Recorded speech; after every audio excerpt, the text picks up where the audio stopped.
Thank you all for tuning in. I'm Selena Marche, and this is You Plus Happy. Each week, I bring you someone who challenges us to define success and happiness on their own terms with a dose of laughter. Remember to subscribe. It's gnats in here today, y'all.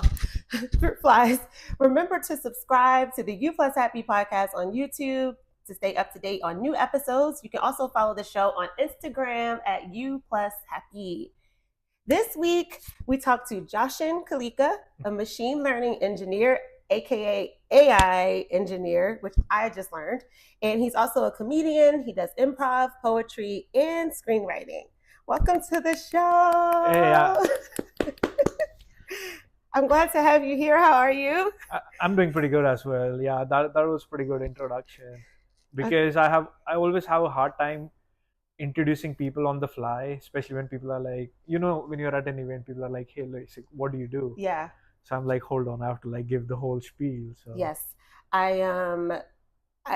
have it written down, so that's why it's a little easy. Excuse me. Today there are gnats in the studio, fruit flies. So if I'm doing this the whole show, sorry. This is just we make it work.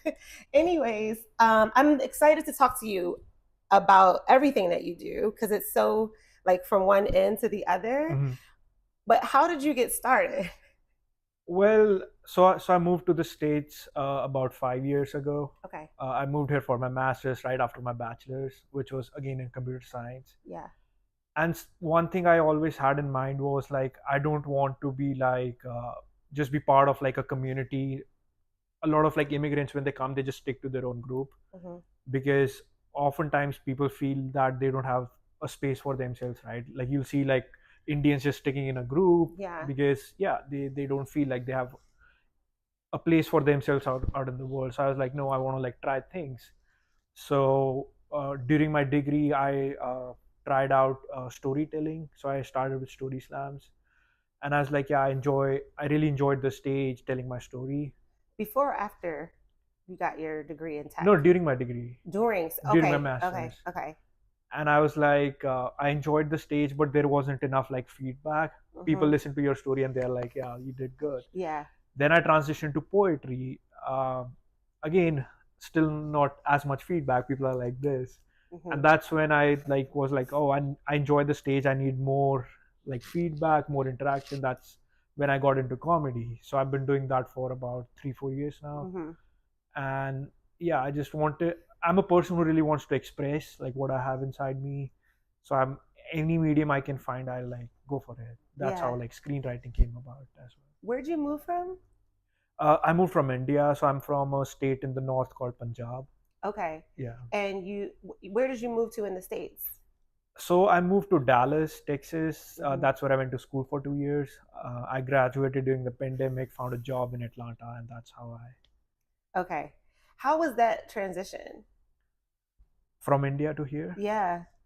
I think something I really wanted to move for was to be more independent. I moved here when I was 2021. Mm-hmm. So I just wanted to experience life outside, like my parents, my social circle back in India. So yeah, I enjoyed the transition. Again, it was like independence to the fullest. Like I was able to pursue my degree, get a job, and do everything outside. Yeah.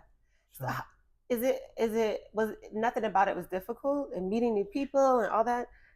I get this question asked a lot, Uh-huh. like as an immigrant, was it difficult? Because people have this perception, and I had it myself Mhm. because I've heard from my parents or the people who had moved, like how immigrant life is so hard. Yeah. But You didn't experience no, it. because I think the belief is that, oh, like it's gonna be hard, like you'll face like problems fitting in, you'll experience maybe racism. But thankfully I didn't experience, like I fit right in, like I've never felt out of place. And coming back to my point, I always wanted to be part of everything that exists. So yeah, no. Yeah. You went into it with a different kind of mindset. You didn't go into it thinking it would be hard. Yes, I think so. Yeah. Um, I was asking too because I moved across country and that was just across country from the East Uh-huh. Coast to the West Coast, Mhm. and it was I, it was very difficult. So that's where I was coming from with that question. And I love that it doesn't have to be hard to make these huge changes Uh-huh. in your life. Um, so how did you get into? Okay, y'all, I'm really excited to talk about machine learning Mhm. engineering, which is AI engineer. What Uh-huh. is that, and how did you get into it? So, machine learning pretty much is the field where AI comes out of. Wait, say it again. Machine learning is the field that AI comes out of, in Okay. the sense like it's, you know how engineering is the major, like physics is the field that engineering comes out of, Okay. and then mechanical computer engineering is field that comes out of like engineering as a whole. Yeah. So machine learning is a field where you learn how to like program machines to get a good understanding of the world. Like you teach the machine how to understand, let's say, a game like chess, Hmm. understand how to have a conversation. So you're pretty much teaching a machine how to do human stuff. Okay. And when that like compiles together, that's what you call AI, artificial intelligence. And how'd you get into it? uh, Again, like curiosity, I feel like growing up, I was like really passionate about like computers. Like I was blown away by like how computers are able to like replicate things, like with gaming, how they are actually able to replicate real world. Also how you can like talk back and forth to like a machine, like a system. And at the very start of it, I read about a concept called the Turing test. I know it's Okay. a bit technical, but it's pretty simple. Okay. The Turing test is you put two humans. One is an expert in like a domain, like say one guy has all the knowledge about screenwriting, and on the other side you put a computer, and both are behind a curtain, and yet, then you bring in a person who asks questions that, hey, like give me the format of screenwriting, give me like what's a three act structure, like it asks like random questions. The day that person who is questioning is not able to differentiate between the expert and the computer, Hmm. that's the day you say the Turing test has been passed. Yeah. I have to ask, because I know people listening are probably thinking this too. What's going to happen to the humans? I think the popular opinion in like the industry experts is that humans will be able to work on whatever they want instead of having to pursue a 9 to 5 to make money. They'll be able to do whatever they want. So you have noticed that in the last like 5-10 years, people are doing podcasting, Yeah. influencers, people are streaming, they're literally reacting on content, and they're making a lot of money, right? Yeah. If you were to tell someone the same thing probably like 10 years ago, that anyone can do that, Hmm. like people will like, no, like that's not possible. Yeah. It's happened in the last 5 years, like streaming, like especially post pandemic. So what I'm getting at is people obviously will lose jobs, Right. but they lose the jobs that they anyhow didn't want to do, in a Yeah. way. Like nobody wants to be be a person who just does like manual entries, like Like, looks at paper and just like like data does, entry. yeah, data entry, accounting, uh, any of the mundane jobs, work in like factories. Like people don't want to do that, like at their core, if it isn't survival. So in the next like 10 years, again, it's a bold statement, but you'll only do a job as a hobby. Like if you Hmm. want to, you don't have to work. So that's what's going to happen to humans. What are people going to do for money? Again, creative pursuits, right? Like, Okay, what if someone isn't creative? What are they going to do? I know you didn't come here for this. no, it's that's fair. I think again, you don't have to be creative in the sense like internet is the biggest example. Like people are making money just traveling around the world. Yeah. Yeah. So I don't think so. They're essentially creative, right? They're just like traveling around the world, exploring. Yeah. So in short, you'll be able to do whatever you want, even if you want to just, again, streaming is a big example. Streaming only got popular 3 years ago, Okay. and what it's at the core of it is all people are doing is watching videos on the internet and reacting to Hmm. it. TikTok is the same way. Like you don't have to be creative, right? Like if you Right. just want to watch movies, all you're doing is streaming, reacting to it, and watching movie and making money out of it. What do you think? What if somebody doesn't want to be online? Like, you know how some people are still private? Uh-huh. So what would those folks be able to do? So something that again the industry leaders are working on is a concept called universal basic income, Okay. UBI, where everyone gets a shared equal income, because once AI takes your jobs, AI, like the companies that are running that AI are still going to make revenue, right? For example, I don't know if you saw this, but Chick-fil-A has now these robots that are delivering your food, right? No, I did not see. Yeah, but like there are these like robots, like especially around like Buckhead area where they're delivering food. Mm-hmm. So the company Chick-fil-A itself is still charging you the delivery cost. It's still making the money even though machine is doing the whole task. Mm-hmm. So what's going to happen is all these companies that are still making money through AI, that money is going to be universally distributed. When That, like all these chat GPTs, they're still going to make money, right? yeah. So Is they're that going to, really gonna happen? I think so. It's a combination of AI and crypto existing in this world that it's going to be possible. So You think is money gonna go away? I don't think so money's going to go away, because again, US is at a level where everything is like developed enough. The world has to still has a lot of catching up to do, like other countries. So I don't think so money is going to go away, but yeah, like there'll be a concept of universal basic income where everyone gets a fixed income. What do you think? All right, do you want to talk about this? Yeah, What do you think that'll be? Will everyone get the same amount?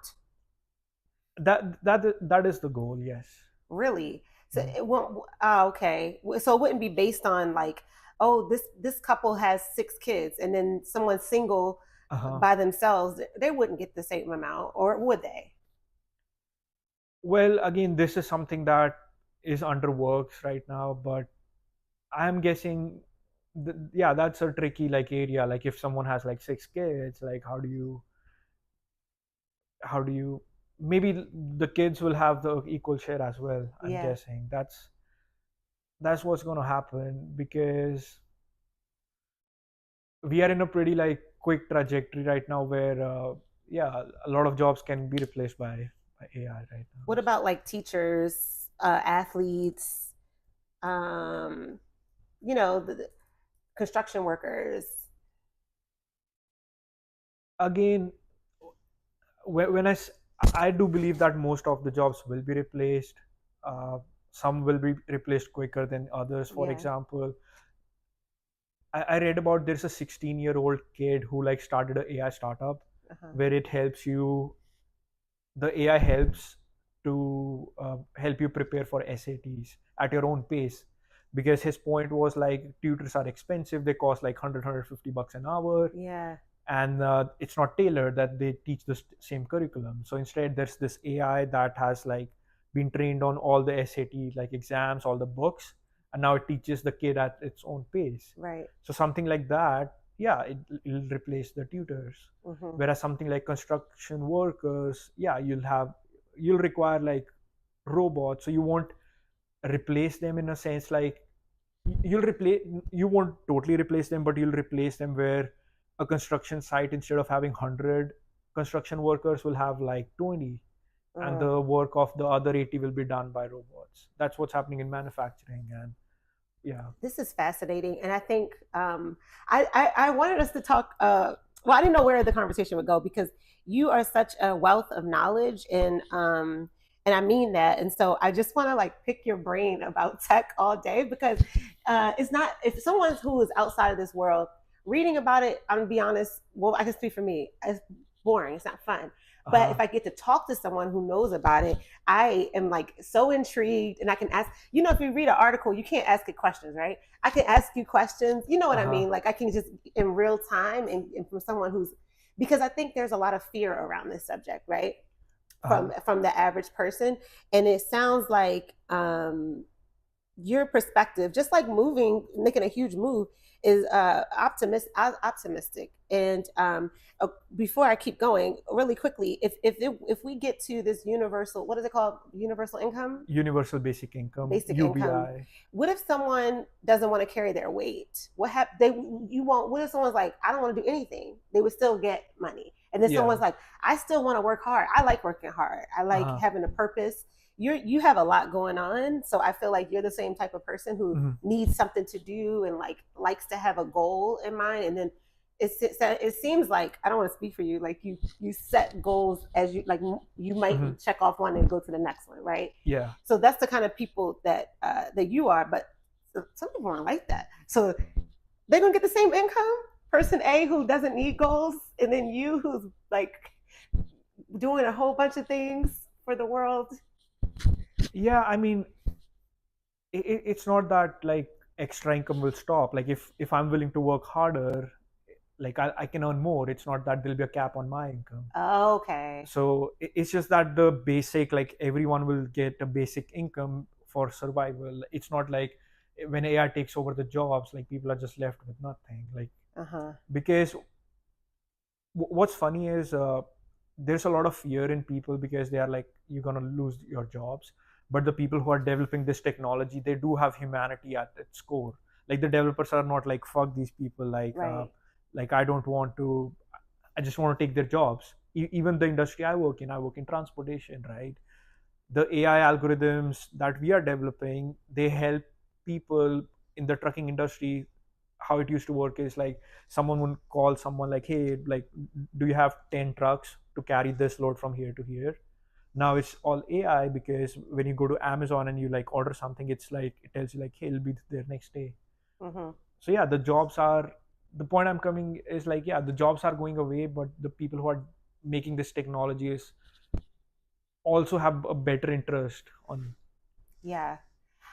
I think it's cool to think about it like, there's different what am I saying? There's different frames of mind, Uh-huh. right? And like looking at the world in different ways. Mhm. So it seems like what you're saying, because from an outsider looking in, it looks like, well, some conversations I've had, like greed from big corporations, like Mhm. uh, you don't have to pay these robots. I know there's costs with it, but it's less liabilities and less money than having an employee, and so it feels like, there feels like there's some greed in it, and like I said, the fear. But from someone who's inside of it, they're saying, you're saying, well, no, it's more about making things efficient Mhm. and reliable. It sounds like, is that Yeah, right? because that's how you grow, right? Like if everyone was to have the same job when they were an adult to when they retire, right?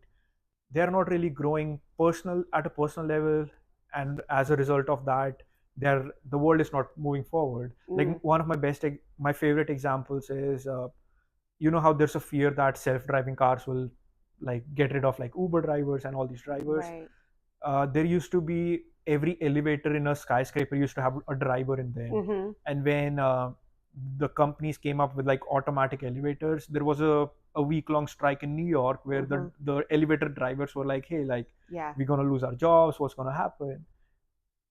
And yeah, like there was a pretty justified strike. But if every elevator to date had a driver, like how, imagine how inconvenient it would be for us. Right. Nobody even thinks for a second that nowadays you just like click a button and elevator works, whereas there Mm-hmm. used to be a driver now. Yeah. But they had to get rid of those to make room for more elevators, and like just the tech to like proceed further. And more people. Yeah, More.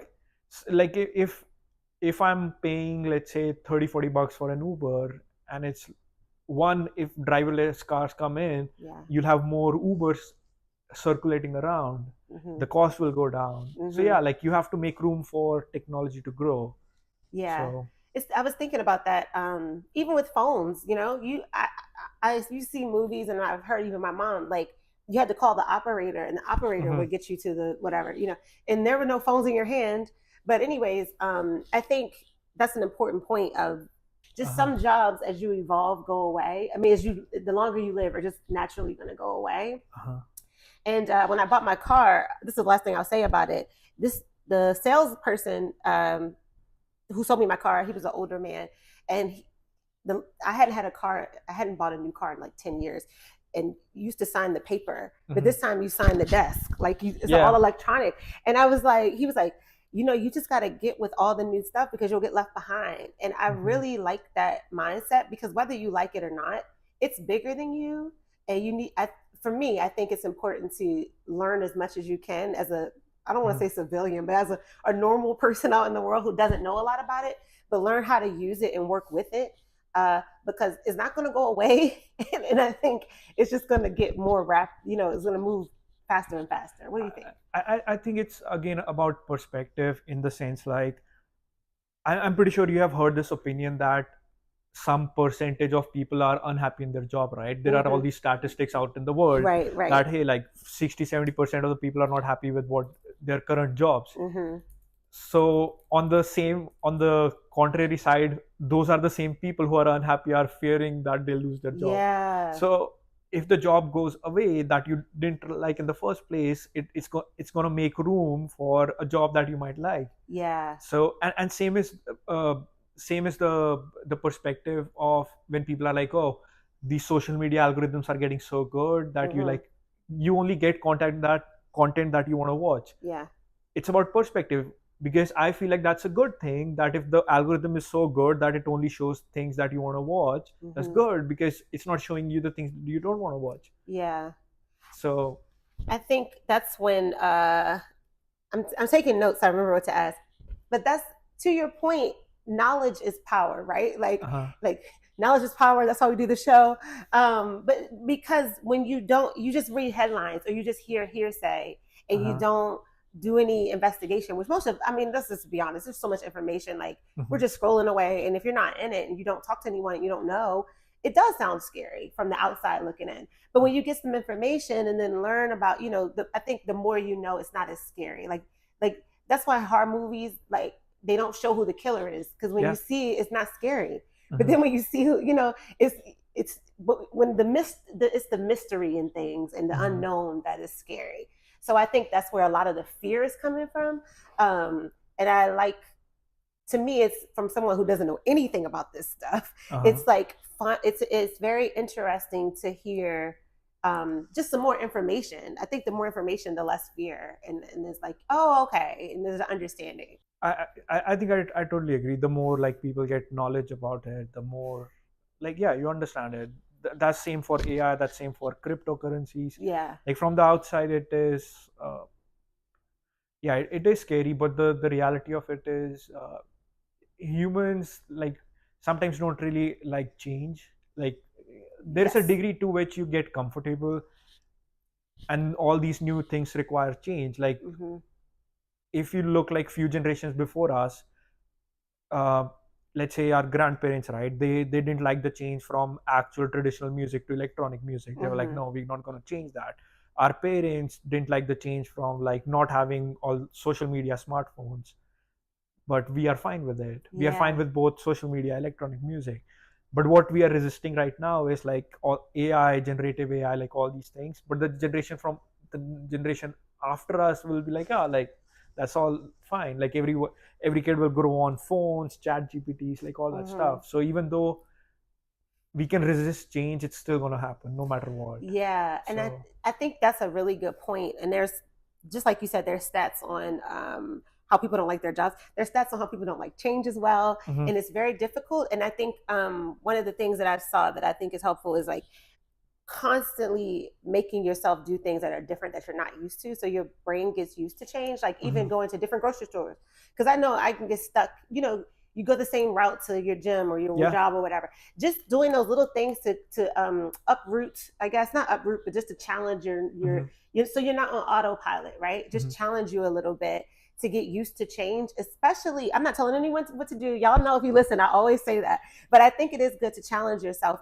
in small ways so you can uh-huh, get used to the changes. Because if we didn't learn anything in the pandemic, how much change happened then, and like how sudden things can happen. I'm not comparing AI to the pandemic, because those are two different things, but they both require the huge adjustments in uh-huh. a different mindset and to your day-to-day life. And so I think just I think it yeah, just challenging yourself so you can be ready for rapid change, because it's not going anywhere, right? Yeah, and that's what evolution is, right? Yeah. Like change. Like if you again everyone was doing the same job, everyone was doing the same thing, yeah, Mm-hmm. everyone would be stuck, and the world is not going to proceed anywhere. So yeah, I think the reality is like, yeah, everyone has to be ready for this change, and it's coming quick. Yeah, yeah. Like, I'm not sure how much you follow the tech industry, but No. there's been so many layoffs in the last 2 years. In tech? Yeah, in tech, Okay. because tech used to be the most like prestigious like field to pursue, right? Everyone was like, hey, if I can get a job in tech, like land Mm-hmm. like 6 figures, that was only 2 years ago. Whereas in the last 2 years, the job market has tanked, where companies have laid off tens of thousands of employees because, yeah, they realized that the amount of work and contribution they were doing can easily be replaced and automated. Mm-hmm. So that's what's happened. It started with when Elon bought Twitter, he laid off 80% of the staff. Yeah. Amazon laid off like 40%, all these big companies. So Yeah. yeah, that's the change because, yeah, like, You just got to be able, what it sounds like, is roll with the punches, no matter what industry you're in. Like, because these people who got laid off, like, uh-huh. they still got to figure something else out to do. But I see it as an opportunity. Like, again, those were the same people who were just doing mundane jobs, right? They were just happy with their salary, and they Yeah. were just like clocking in at 9, clocking out at 5. Uh-huh. So in my opinion, what they should figure out is like what they want to pursue. Like, if they want to travel, they like enjoy traveling, they enjoy creating something else, because it's the best time to try things out and still make money, right? Like, it's Yeah. amazing how many different ways people are able to make money nowadays. Like, people are doing like drop shipping, crypto, traveling, vlogging, just TikTok, on any random stuff. Like, Yeah. if you look at like social media nowadays, there's so many niches that people are able to profit off. Yeah. So I think the perspective is like, if you were stuck in a 9 to 5, you didn't want to do it, this is the Mm-hmm. best time to try everything, because the same AI that's taken the job from you is also the same AI. If you ask it, hey, how do I start a business, how do I do this, it'll tell you, right? Yeah. So I think it's the best time to like figure out what you want to actually do. Yeah. So A quick side note. Well, it's to your point, but it's silly. I put I asked Chat GPT uh-huh. what I should do, like for my career, Mhm. and I put something. I saw a prompt on Instagram. I put something from my birth chart in there. And then what career? Uh-huh. I promise you, it literally said what I'm doing right now. The podcast, talking to people, acting, like it literally told me exactly what I'm already pursuing. Where I'm so happy. I mean, just think about it, right? Like, podcast, like, you're able to do this. Mm-hmm. I would say maybe like 10, 12 years ago, when we didn't have social media, to be able to do just this, you would need a studio, like an actual Yeah, studio. yeah. You would need to be partnered with like a big channel, like, I don't know, ABC, CNN, Mm-hmm. right? Mm-hmm. That was the only way for you to reach masses. And Yeah. you're able to do this in 10 years. 10 years is not a long time. Like, even before pandemic, like, yeah, people, again, you're able to do anything you want, and you have so much help and guidance. Like, when you ask chat gpt Yeah. what you can ask now, you would have to go to someone who's already in the space, you would have to Right. reach out to them, and they'll probably be annoyed, like, hey, like, Yeah. why are you asking me this? So yeah, Yeah. it's gotten that much easier. So yeah, everyone should embrace the change and actually chase what they want to do then. Yeah. That is a beautiful thing and perspective. It's just Mhm. getting people well, I can't control anyone, but I just hope people aren't like being stubborn. You know how like someone already made their mind up and it doesn't matter what you say, they're not going to change their mind. Again, the reality is that the you can be stubborn as much as you want, but the world is going to change, right? Like, it's going to move on, in the sense, yeah, like, you can say that I don't want like driverless cars. You can decide not to have it, but the world will change. Like, an Mm-hmm. example is like, where I come from, everyone drives a stick shift. Here, everyone, the new generation drives automatic, Right. right? You can be like attached to it, like, hey, like, I love how the car feels, whatever, but the whole world is just going to move forward. So there's no point in being stubborn. uh, yeah, Yeah. because, again, what blows my mind is like all these things like chat gpt, all these ais, Mm-hmm. they're so powerful, and they're free, and they're available to everyone. Right. It's not that it's a top secret facility in like area 51 or something. It's Yeah. available to everyone. So yeah, leverage it. Like, why not? Yeah. I love that perspective. And I have to ask, are you happy at your job? Do you like what you do? Yeah, I think the reason I'm like extremely happy is because I, I'm someone who enjoys like creating and making an actual impact. Mm-hmm. So at my current job, I'm able to do that. Like whatever I design and make, it has an actual real impact on the world. Again, it's not something where I'm just like doing labor or like something where I'm just doing it for money. Yeah. So I think I'm really lucky in that position, and I'm also just being able to do like comedy and poetry, like all these things. They are just avenues for my expression. So yeah, I'm able to do my job, make an impact there, and then do other things that are also still making impact. So And support yourself yeah. while you're doing entertainment. We'll talk about that. Well, I'm gonna ask you something else about. How did you? Because I know I asked you how you got into machine learning engineering, Mhm. but how did you like? How did what got you from this like in school, whatever, to that? Like, how did you know? Did you sit down and how did you get there? So again, what I think it's curiosity, like to like simply answer it. But the reality is, it always blew my mind how like you can give like a minimum amount of instructions to a computer and it learns and it's able to like take action. Mm-hmm. Like simple examples like autocorrect, right? Yeah. Like we are so used to technology nowadays that we don't even think about it. But yeah, like a simple thing like autocorrect, it had to learn the entire language. It had to figure out like if I'm spelling it incorrectly this way, it's Yeah. probably all these options, right? Yeah. So computer had to like absorb that knowledge, do that. Self-driving, like it had to literally learn how to like how people drive, how they Mm-hmm. follow these lines, this. So it always was my curiosity, like how you can teach a computer to do stuff and it's actually able to do it. Because Mm-hmm. when you start getting into like the details of how you teach it, it's pretty complicated. Because if you tell a computer, you give it like 5 pictures and tell if it's a dog or a cat, Right. just something simple as that. The way the computer does it itself is it looks at each pixel and sees that if a combination of these pixels appears in this way, it's probably a dog or a cat. Mm-hmm. Because it doesn't have reasoning built in, right? If you go Uh-huh. at like the granular level how you teach it, because Mm-hmm. that's how machine learning and AI started. Like they started with a model learning how to differentiate between a dog and a cat. Yeah. So it looks at the pixels, it's like, oh, I see like the pixels in the middle have like a nose, a pixel has like ears. Again, it doesn't know what an ear or nose is, right? But it Right. just like looked at pictures and pictures and pictures and pictures to be able to do a basic task as differentiating between a dog and a cat. Mm-hmm. That's how it started. Then it learned, it absorbed every picture of every dog, every cat possible in every angle, lighting, all that stuff. Mm-hmm. It got to a point where now it can generate it. Yeah. Because it learned how like the combination of these pixels on a screen means it's a dog. Now all Yeah. it has to do is like light turn on those same pixels to create an image. Mm-hmm. So that's how like the whole process happened. It happened even narrower, like from like learn picking up like numbers and Right. like. So I was just like curious about it, and I understood like how powerful this technology is. Because we went from just recognizing things to now generating it. Like you can literally ask it to generate any image and it's able to do that because it went through the entire process of Yes. learning everything. So Yes. I ask that too, and if you don't want to answer this, I understand. But I talk about knowing your options a lot on the show, and mhm. like, how did you know? Like, what did your parents do? You don't have to answer that, but like, how did you know this was a career and an option for you?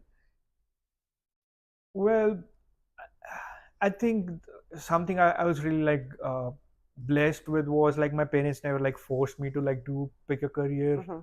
Even though like stereotypically it's like Indians are like you have to be a doctor, an engineer, or like lawyer, whatever the options are. They did give me like freedom to like choose it. So again, like I followed my curiosity. I was always inclined towards computers. Then following that, I'll be really honest. I'll be really honest with something. Even when I was doing my masters, I wasn't like other students who were just chasing like grades. Like I would pick the hardest classes that were in school, Yeah. and it would affect my grade. Like my grade would get affected. I didn't get like a 4.0, but I would learn more. So I Mm-hmm. think that's what always led me to my career is curiosity. I like followed it, and I've been lucky enough where I was paid for it as well. And that's what I'll continue to say, like, follow your curiosity, because we live in a time where it's rewarding to follow it. Like, Yeah. I can't emphasize on that enough. Right. Like, you don't have to be a doctor if you don't want to. You can still do whatever you want. Like, it's nuts. Like, I I've seen so many like creative ways people are making money nowadays just Mm-hmm. because they're following their interests. That's it. Two questions. Wait, will there still, real quick, will there still be doctors? Again, I think there will be, but in the medical field, it's pretty diverse, right? So there's actual like surgeons, Right. and then there's just a bunch of staff all they do is they read your like reports, test results, your Mm-hmm. CT scans. Like, I think those people will go away because AIs will be able to better read those Right. scans. Coming back to the dog and cat example, if you feed AI every scan that every doctor took in the entire world, it'll be able to detect Mm. like your x-rays, your like CT scans, like every scan. And there have been cases where AI is able to detect cancer early on just looking at the scans than an actual expert, because Right. AI is trained on every doctor, every scan ever. Yeah. Whereas the person who's doing that scan at your local shop might have only seen 100 reports. But they won't be able to do surgery. Well, the my aunt, she's a Uh physician. huh. She's in the medical field, and she said that, yeah, they, again, there is replacement that they'll actually go away, but then there is like help.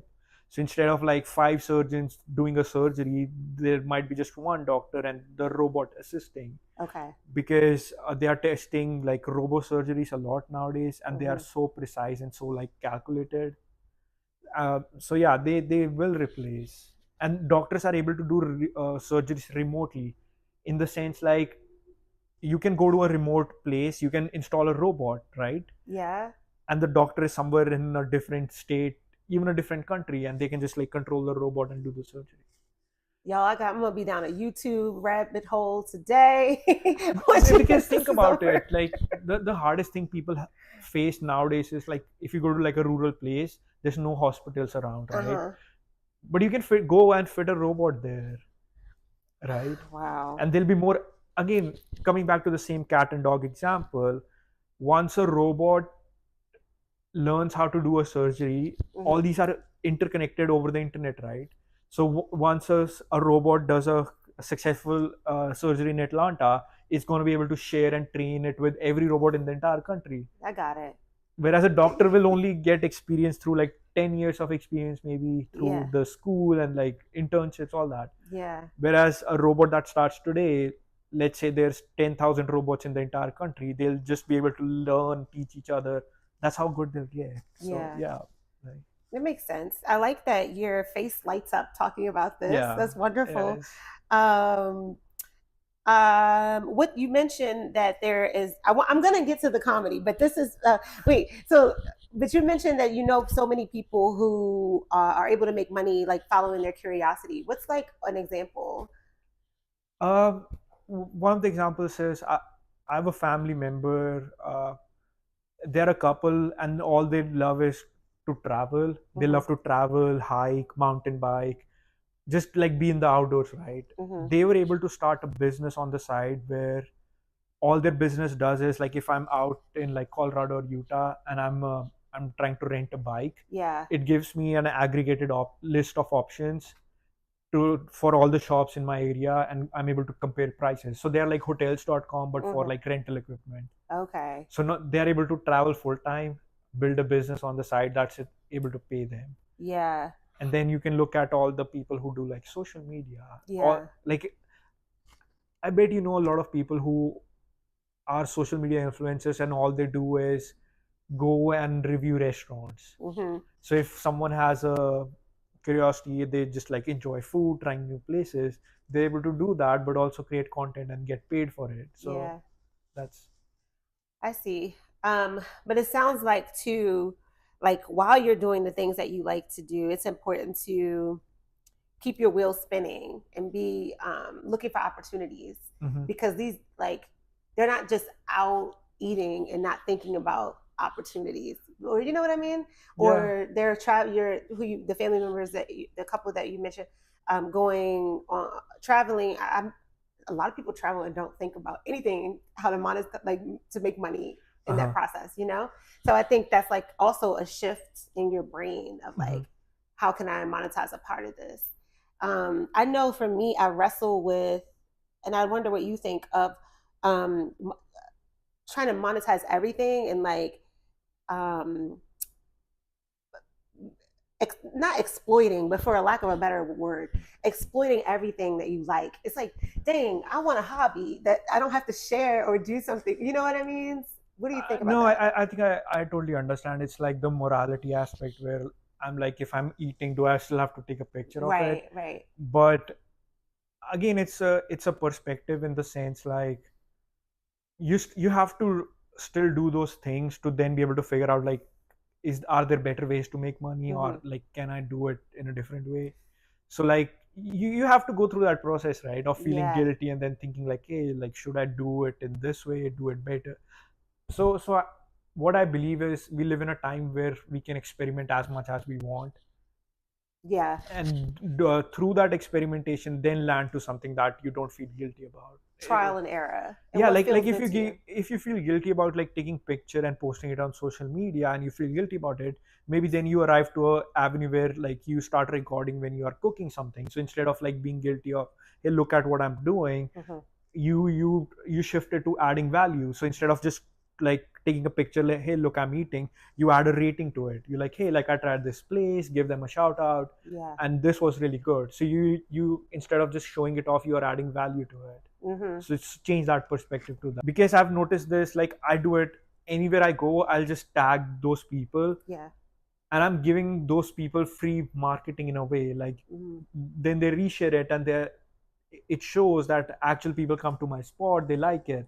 So you're think of it like, yeah, you are creating value in a way as well. Like Mm-hmm. they don't have to hire a marketing team, I'm doing free marketing for them in a way. Yeah. And So marketing is not cheap. yeah, exactly. So, okay. All right. Well, now we're gonna shift, guys, because also you do. This is how I met you. Uh-huh. Do a lot of creative things Mhm. as well. I didn't know you, as mentioned in the bio, you do poetry. I didn't know that. But you do comedy, you do Mhm. improv, and speaking of screenwriting, you won't need to do screenwriting because AI will do your screenwriting, Yeah, or no. I think it's I think AI will do screenwriting, but it just comes back to perspective, in the sense like if you look at like filmmaking, screenwriting, right? Mm-hmm. How do I explain it? Like people used to do screenwriting on like pen and paper. They Right. had to write it, they had to iterate it, they had Yeah. to check, they had to hire a editor or like a reviewer to then read if spelling mistakes, Mm-hmm. format it. So now your computer corrects your spelling, puts it in a format, Yeah. makes suggestions.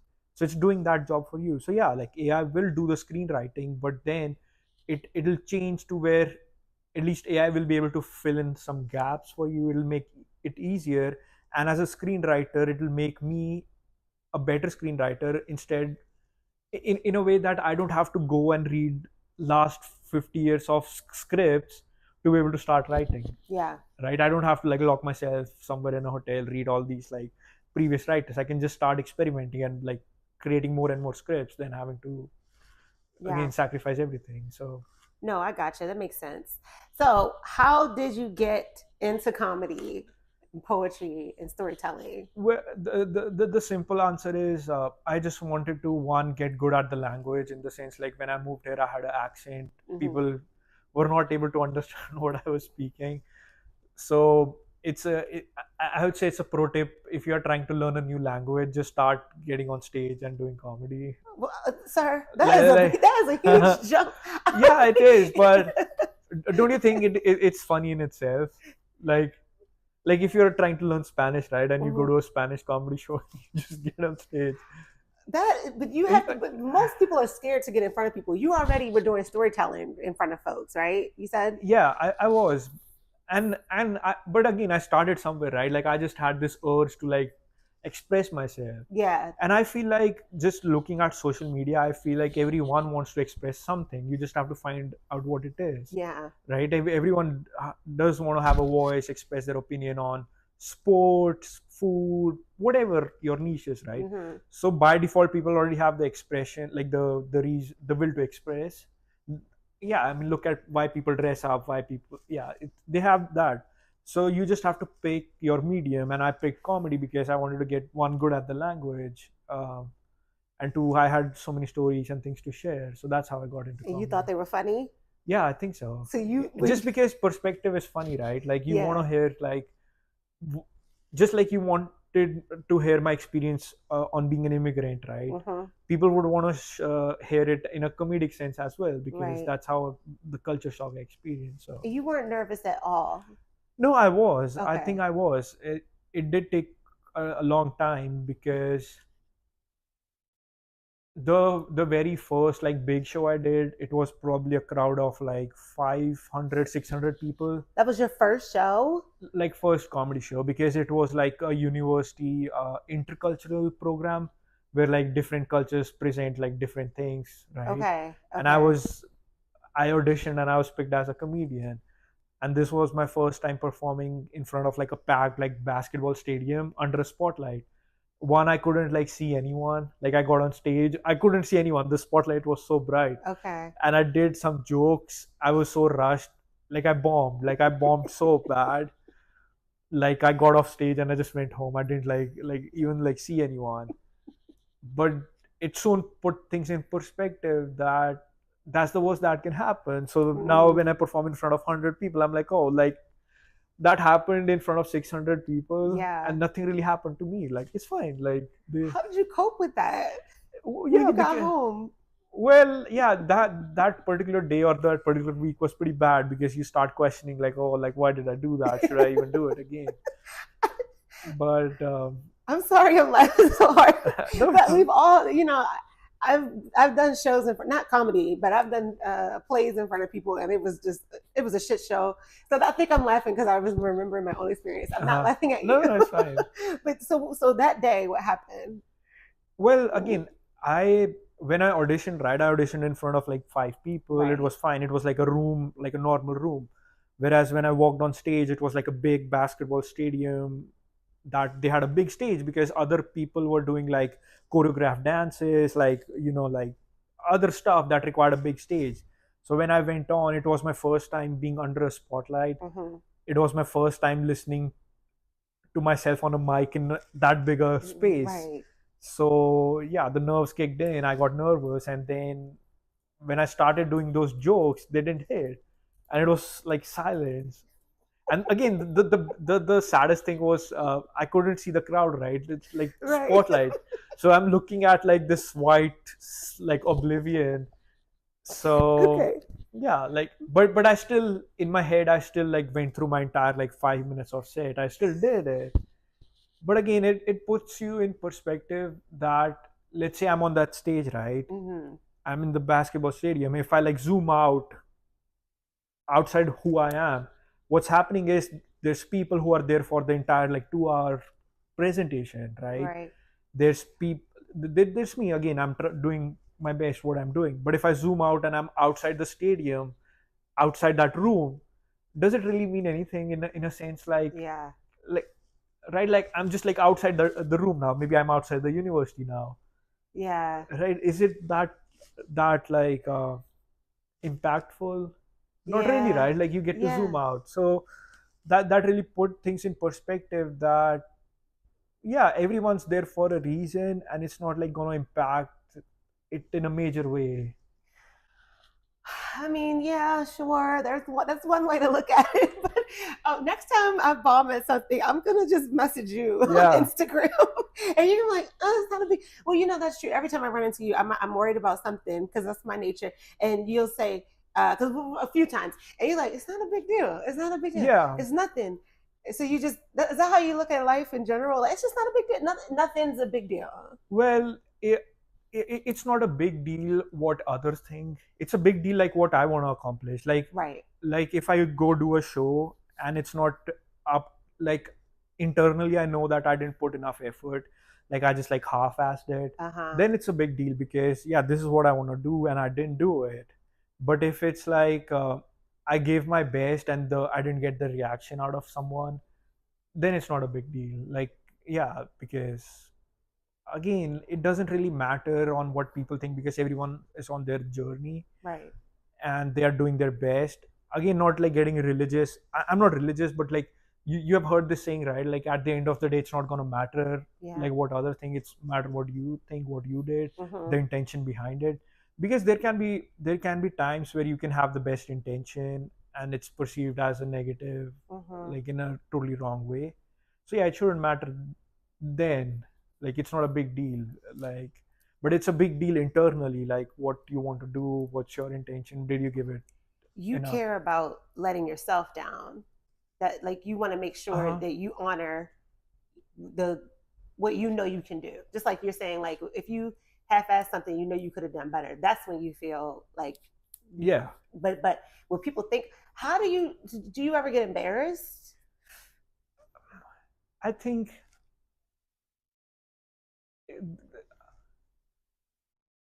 again it's that fine balance in the sense like I'll give you an example. I had a friend. I met this guy at like a event, and he was like, hey, like I want to really do comedy, like, Mm-hmm. and I just found out that you do comedy. Like, is there a show? Like, can you give me an opportunity? So I was supposed to have a show a month from that date, and I was like, hey, I promised that guy that I'll give you a slot. You come in, you do your show. Unfortunately, the show got cancelled, Mm-hmm. and in the back of my head, I was like, oh, like this guy was gonna do his first show ever, and he's not gonna do it. Again, he's a personal external to me. I shouldn't be embarrassed or shouldn't care. But in my head, I was like, oh, like it's a big deal. So I contacted someone. I contacted a big comedy studio in Atlanta, and I Mm-hmm. got him a slot that same day that the show was supposed to happen. Mm-hmm. So he does that show. He records it, and he shows it to his friends. He also shows his he shows that recording, that clip, to his dad, who passed away like a couple of weeks ago. Mm-hmm. But before his dad passed away, he was able to do that show and show it to his dad. So I would have felt embarrassed, like if I made a promise and not delivered on it, because that tiny thing meant so much to that guy, Yeah. right? So it's the whole big example. So I'm not saying I don't care about like people, but again, it comes to like who I'm as a person, like care about that more. So I would have been embarrassed if that didn't go through. Right.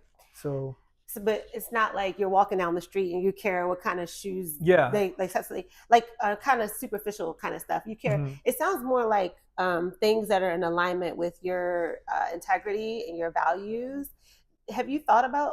Is that something you like consciously think about, like what my values are, how I'm going to live my life? Uh-huh. I think I do, because this is how I was like raised in the culture I come from. Because one of the culture shocks I got when I moved here was back home, right? Even if I have a friend group who's like 20 people, Uh huh. whenever we go out, just one guy would pay. And in India, especially where I come from, like my faith and my culture, people fight to pay the bill. They're like, Okay. I want to pay it because there's like this informal contract in a way that I'll pay today, someone else will pay the next day. Like it's just such an informal culture, and at the end of the day, it comes out to be the same, Right. right? Right. Right. The first thing when I moved here, I was like someone like split the bill, which was still fine, and they like were really peculiar about like I didn't drink or eat it, and it really hit me, like I'm not raised this way because it doesn't matter, like maybe I'll pay today, you'll pay some, like you know how like in the grand scheme of things work out that way. Right. So I I always had this value that the way I was raised was to be selfless, because yeah, things in the big grand scheme of things Yeah. come back to you. Like I'll give you an example in my family. So my uncle and aunt live here Uh huh. in Atlanta. Anytime I go out with them, they don't let me pay because it's that cultural thing. Like the elders have to pay, Uh huh. even if it's like to eat, to shop, and you'll be like, oh, like they are bearing all that expense. But their kids, who are my cousins, they are like 10 and 14. Anytime I go out and I'm with them, Yeah. I don't let them pay. Right. So you know how it like Yeah. it, Yeah. Yeah. Yeah. so yeah, the value, that's where values come in, because I feel like oftentimes people are really hesitant to ask for help. People are really asked to even help out because there's so many calculations. So I think values really help me like navigate that. And in my own friend circle here, I've made sure to have those values. Like if I go out, I'll pay for it, and next time they'll, yeah. So yeah, Yeah. I do think about my values a lot. And Do you have practices, like daily practices, to no, stay in touch with your values? Like, is there a list in your head? Can you like, uh or does that make no, sense? it does make sense because I've done a few like those like self-help like seminars, and they Yeah. ask you to like write your values. So no, I don't have a list because the reality of the situation is like these values you're constantly learning and like applying. Hmm. For example, the example I gave you, right, the guy that had made a promise, Right. after that happened and I found out that how much it meant to them, I added this value that if I make a promise, I better keep it because you don't know how much impact it's going to have. Mm, So yeah, I added that value. So now anytime I make a promise to someone, I commit to something, I make sure that it might mean more to them than it means to me. yeah. So I don't have a list because yeah, they keep changing. And again, I'm not perfect at all. Like even at work, even though I've only been like in the corporate world for like just only 4 years, which is like novice compared to like people who have been in the who I work with who have been in the industry for 20 plus years. Right.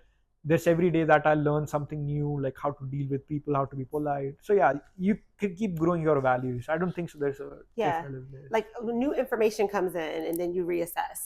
That makes sense.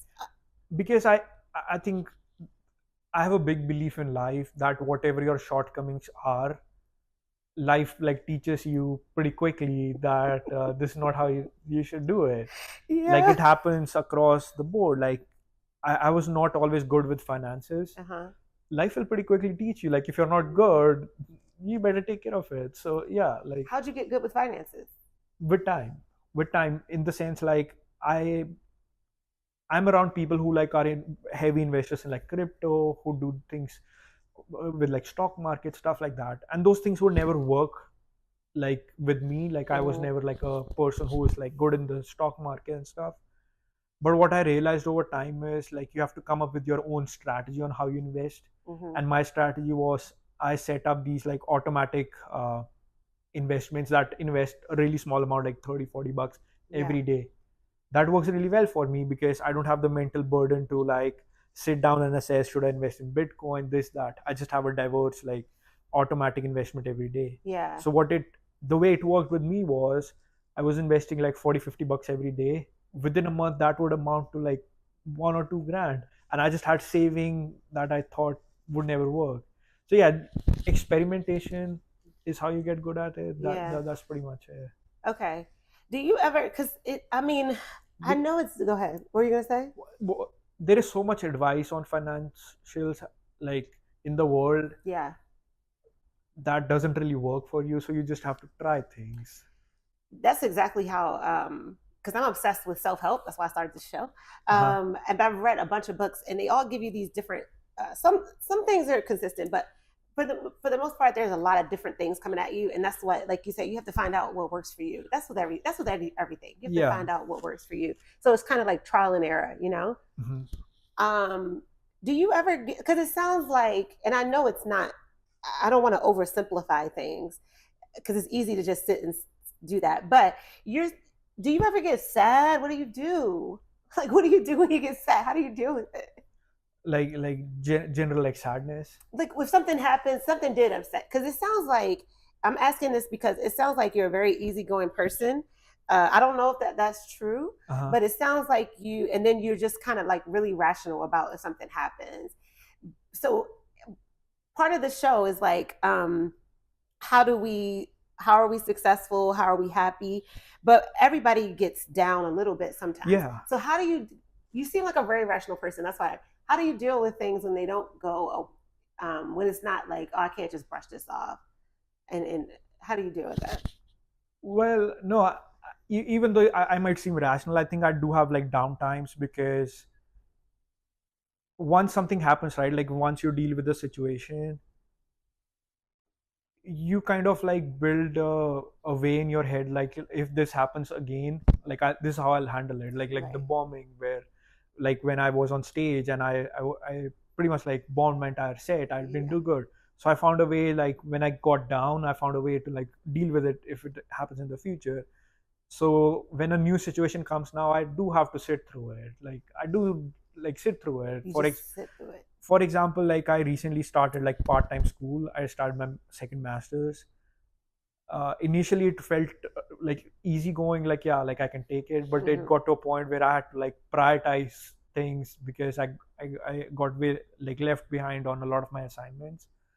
So I had to like reassess that situation. I had like a couple of days where I was like shit, like I had to leave everything and just grind on my work.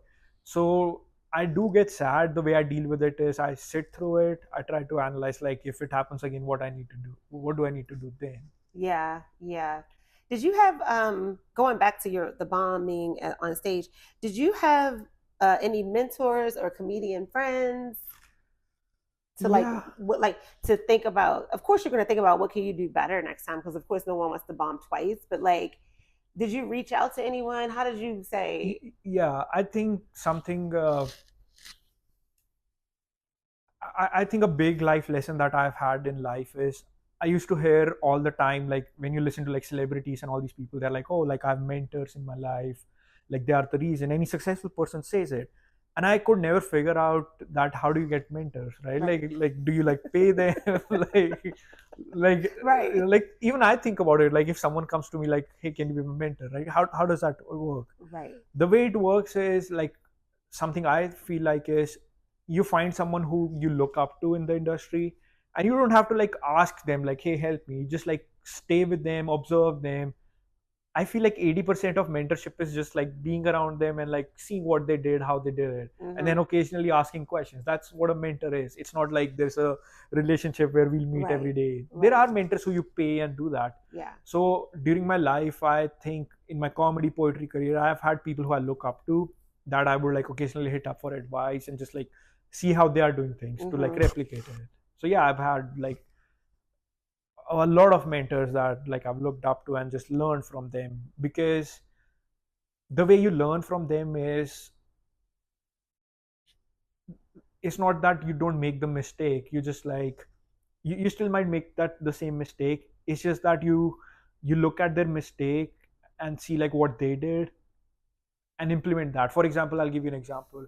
A lot of time people say that it takes you 10 years to get good at comedy, Mm-hmm. for getting paid and getting your own shows. I've been only doing it for 2 years, and I think I get decent enough shows. It's not that I did something special, it's just that the mistakes that people made, I learned from them and it saved me those that time. Yeah, yeah, I think I can relate to it with my parents as well.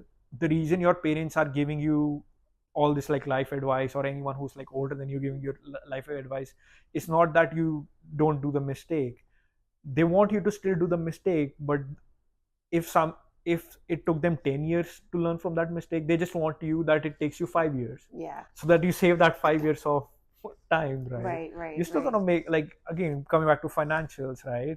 Like, yeah, I was never like good at it. It took me a long time, but I feel like maybe it took me less time compared to someone else who took like 10 years to get financially stable. Yeah.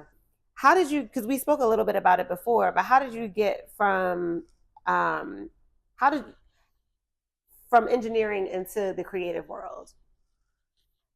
I think I was always obsessed about when I was younger, right? I was obsessed with people like Galileo Galilei. Obviously, he's known for Mona Lisa, but he's Mhm. also known for, he pretty much had a lot of modern day inventions that he designed and built pretty much.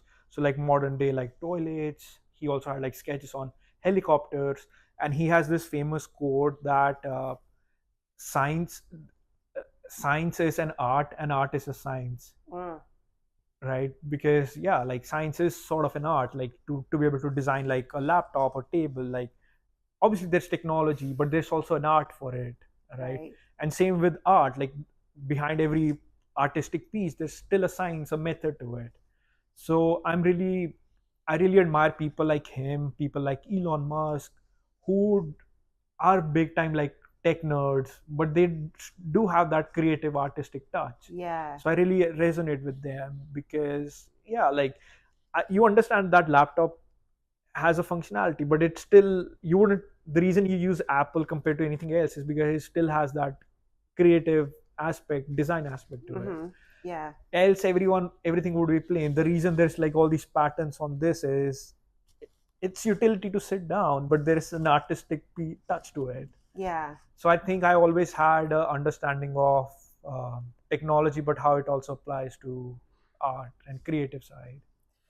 That's fascinating to me. Um, how do how do you define success? I think success,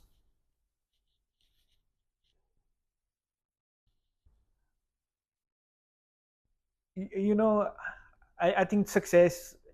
I'm someone who really looks at the world like objectively. Uh-huh. Like there is always like a reason behind like something that's happening, but things like success are not obviously objective, right? It's not like a bank balance or something. It's one of the few things that is subjective. I feel like success is in a way keeping like keeping and completing the promises that you made to yourself. That's what success is. Because I if I say success is like hitting a particular number and I never like really have the intention to do it, I'm never gonna do it, right? Right. So from like someone's outside, like other people's perspectives, I might not be successful. Mm-hmm. But if I promised myself that I'm going to relocate to a different country and pick up this hobby, and I do it, I keep that promise to myself. That is success to me. Yeah. And that's why that same success starts from like the smallest promise that I'm gonna wake up today and do this. And if I'm able to do it, I'll feel like I'm on the top of the world. It could be the tiniest thing, and it could also be a long term promise that in 5 years maybe I want to get married and start a family. That's success to me. So yeah, like keeping your promises is success. What's your process on making decisions?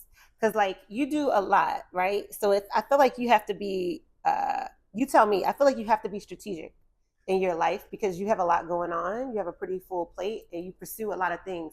Like you're pursuing a second master's in engineering. In project Oh, management. oh, that's right, project Yeah. management for this Mhm. one. But either way, you're in school for a second master's. You're pursuing comedy, and you have a job. Mhm. So, how do you make these decisions to say this is something I'm going to put on my plate? I think that's something I'm still like working on Mm, because it's so easy to like get like excited about something and just like get excited and pursue it and not be able to give your 100%. right.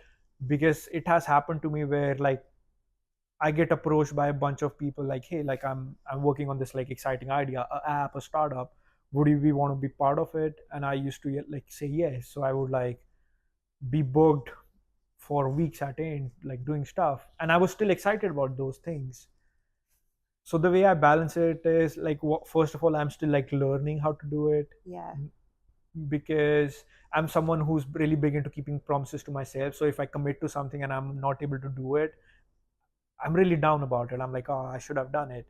So I'm really trying to like reprioritize things in my head. Like this means more to me. For example, like I used to be someone when I was pursuing comedy who would do like 2 or 3 shows a day. I would just go to like bars and stuff and just do multiple shows a day because that's how everyone did it. Mm-hmm. And that's what I thought was the comedy journey.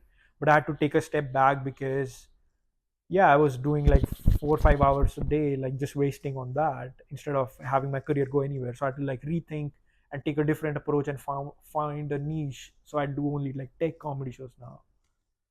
So you have to like Oh, reprioritize stuff. I think so. You have to really evaluate like I have all this going on. I'm not able to give my 100% like at this place. yeah. Maybe I should take a step back because everything gets affected then. Like if I have too much on my plate, I'm not able to deliver 100% on one thing Mm-hmm. because I'm taking time away from it and putting somewhere else. That also means that I'm not giving 100% there because I'm doing 100%, like taking time away from something. Everything suffers. Because I think it is, again, I'm coming full circle here, but even though it's the best time to do anything and everything, it's also hard to really get good at particular thing. That's also people how people should focus on, because the industry I'm in the startup world, I literally was at an event where I was working on a project. The founder was there. There were two other guys who were also working on the same project. So it was five of us like working on a same project, and we were having this conversation. I was saying, I'm working on this project, but I also do this. The CEO was like, yeah, I'm working on this. But I also do this. All five guys said that they are working on that project and also other things, which meant that not a single one of them was 100% in, all in. So which means that, yeah, like if there's no one giving 100% in that particular thing, it's not going to be successful. Right. So even though I like take pride in saying that I do this, I only focus on particular things at particular time. Yeah. Okay. Like right now, I'm not pursuing screenwriting because, yeah, like I'm focusing on other things. So I'm focusing on my school, my current job, and then I'll do monthly like shows, like big shows, instead of just going to a bar. Right. So I'll do bigger shows now. Someone on the show said that before. Oh my gosh. Are these nuts? They're not in your. Oh my god. Why are they bothering me? I must have sprayed something. Okay. I love this, but I want to respect our time, so I'll start wrapping us up. But I wanted to ask, because I want to ask two more questions, but there's so much that you've said today that's helpful. But one of the, before the last, is this okay if I ask two more? Yeah. What are your thoughts on who you surround yourself with, who you choose to surround yourself with? I think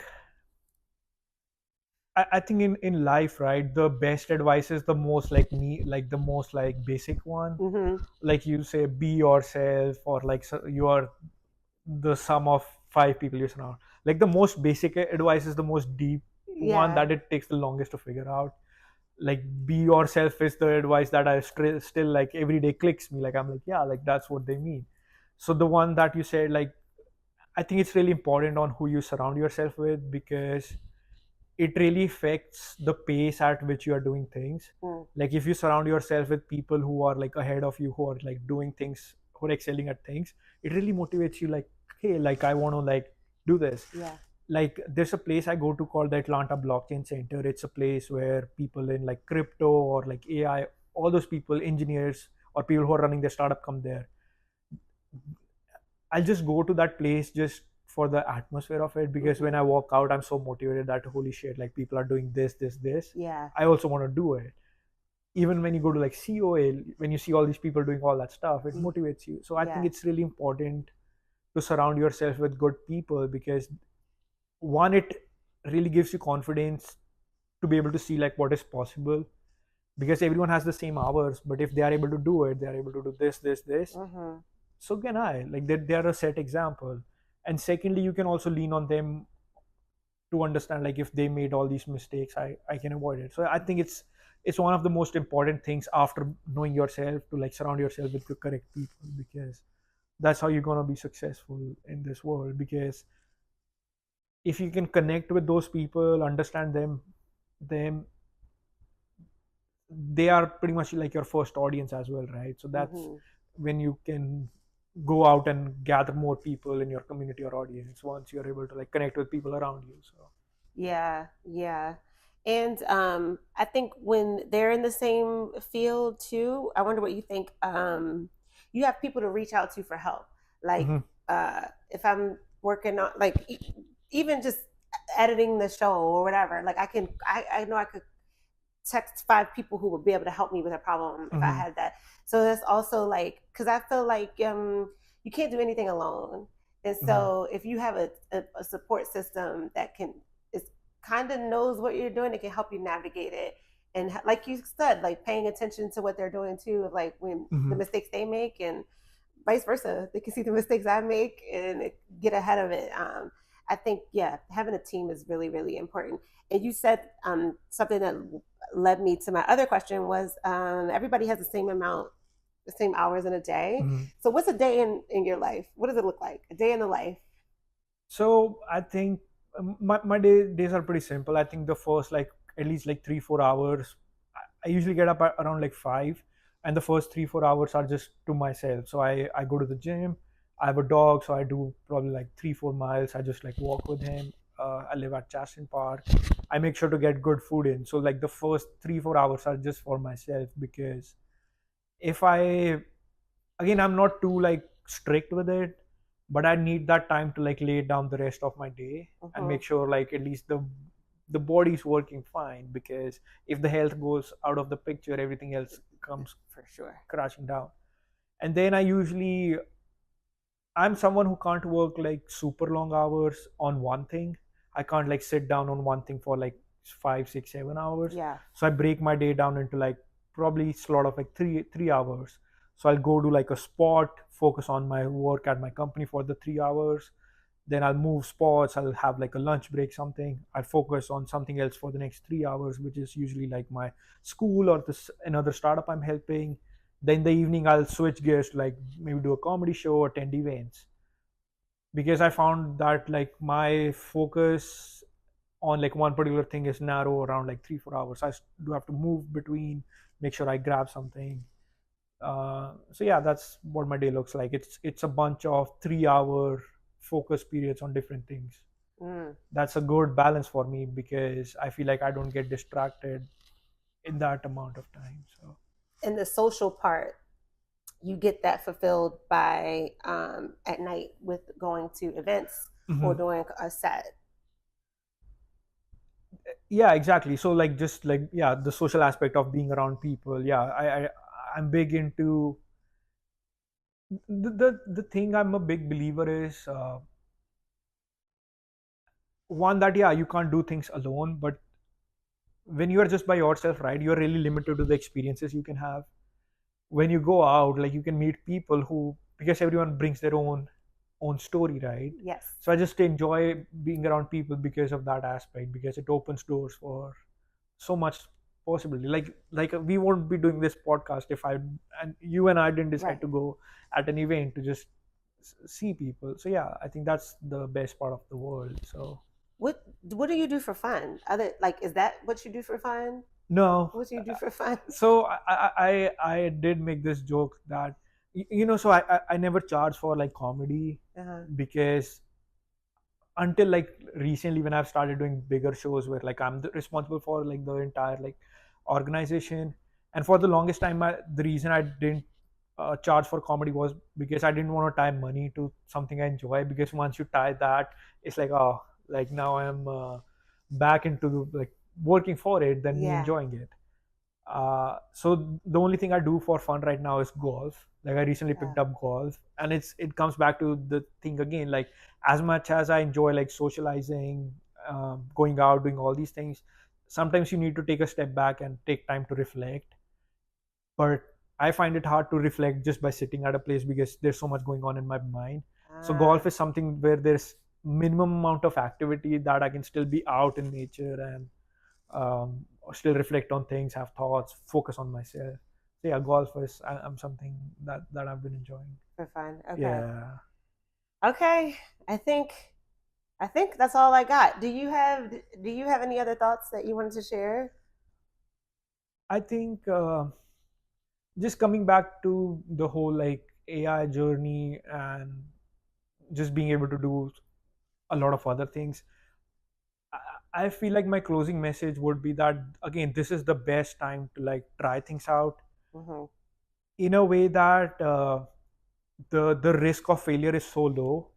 Like if I want to start a social media page and it doesn't work out, there's not much impact that's going to happen to me. If I want to start a brand, not only is the consequence of failure so low, but there's so much help. Like I can have all these AIs, not even going to AI. Like there have been so many creators before us who are like willingly sharing their information, Mm-hmm. that hey, this is how you should do it, because everything is now open source, everything's available. So I think we should maximize our efforts to, one, try and find that thing, because not everyone knows for the first time that hey, like when I got into poetry, I wasn't sure that poetry is the thing for me. Right.